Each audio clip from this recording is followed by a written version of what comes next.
In Fallout, and then in Fallout New Vegas in particular, we really wanted to have sort of a lot of groups that people could interact with. Factions are really important to us. We didn't want to make it something where it was black and white, where you have this small group of good people against a small group of bad people. It's this very complex mixture of these different people and these different factions. The player has a lot of control over what he gets to do in the New Vegas area. He gets to influence what happens to an entire region, and in order to have that kind of influence, he needs to side with one of the factions and sort of decide where he tips the balance. It's all about war, and that's what Fallouts have been about, is war, and so how we're really showing that is war between these factions. We want the player to sort of have that hesitation when they're like, where do I really stand with these organizations? Like, is it really the right thing to back X, Y, or Z? And even if I go off on my own, what does that mean for everyone who's living in the world of New Vegas?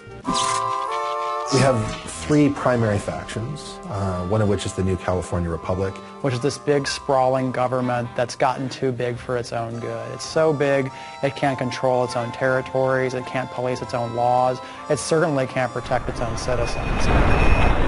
On the other hand, approaching from the east, looking to lock horns with the New California Republic, is this huge army of slavers called Caesar's Legion. Which is this terrifying war band of slaves that has come from out of the Grand Canyon area that is just conquering everything in its path. NCR and Caesar's Legion are sort of stalemated at the Colorado River and at Hoover Dam. Hoover Dam is one of our signature locations in the game, and to be honest, it's what everyone is fighting over. It's still able to provide power for part of the region, which is its big draw. Of course, Mr. House is playing into it as well, because Mr. House doesn't want NCR to win, ultimately, because he doesn't want them to take control of the Strip. But that's not going to happen, because you're going to work for me. The general idea is that we have the three major factions, Mr. House, NCR, and Caesar's Legion, but then there are all these sub-factions like the Great Khans, the Powder Gangs, the Kings, the Boomers, the Followers of the Apocalypse, and the player can go to those groups and try to shift alliances. We want the player to experience those factions. We want them to know what politics are at stake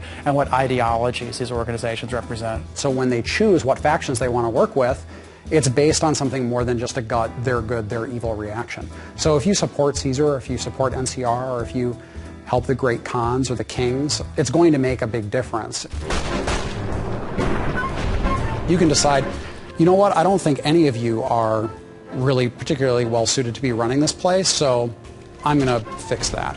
That's where you essentially are either the active champion of Vegas, or you basically just said, it's anarchy now.